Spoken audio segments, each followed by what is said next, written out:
Did you know the biggest obstacle to God's plan in your life might not be the devil or other people, but you? You can love God, pray every day, and still resist His will without realizing it. When we fight against God's plan, we delay His blessings and wear ourselves out trying to do things our own way. But here's the good news: God is patient. He sends gentle warnings to bring us back on track.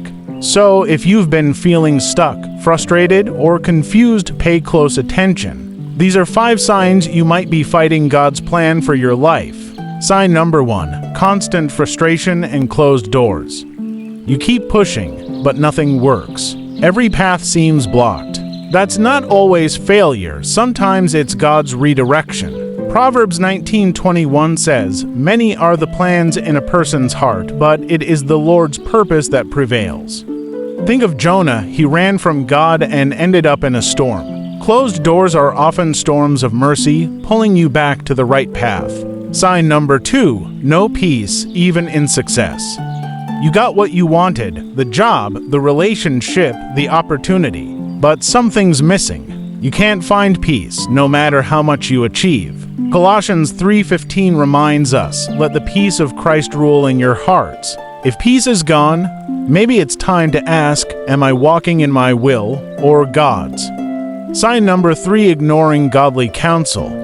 When wise voices warn you, do you listen or brush them off? Proverbs 12:15 says, "The way of fools seems right to them, but the wise listen to advice." God often speaks through others to protect us. If you find yourself constantly defending your choices, you might be resisting His voice. Sign number 4: living in disobedience or compromise. You know what God asked you to do, but you're still holding on. A habit, a relationship, a lifestyle. James 4:17 says, "If anyone knows the good they ought to do and doesn't do it, it is sign." Delayed obedience is still disobedience. The longer you resist, the longer you stay stuck. Sign number 5: spiritual dryness and lack of fruit. When you're out of alignment with God, your spirit dries up. Prayer feels empty. Worship feels distant. Jesus said in John 15:5, "Apart from me, you can do nothing." If your spiritual life feels lifeless, it's time to reconnect to the vine. So, what now? How do you realign with God's plan? 1. Pray honestly. Tell God where you've been forcing your own way. 2. Seek His Word. Let Scripture, not emotion, guide your steps. 3. Obey quickly. Don't delay when God shows you what to do. 4. Trust His timing.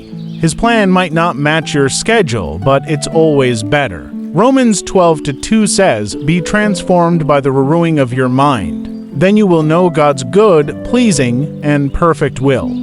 If doors are closing, peace is missing, or your heart feels dry, maybe God isn't punishing you. He's redirecting you. Surrender isn't losing, it's winning. It's trading your limited plan for His perfect one. If this message spoke to you, type "I surrender" in the comments.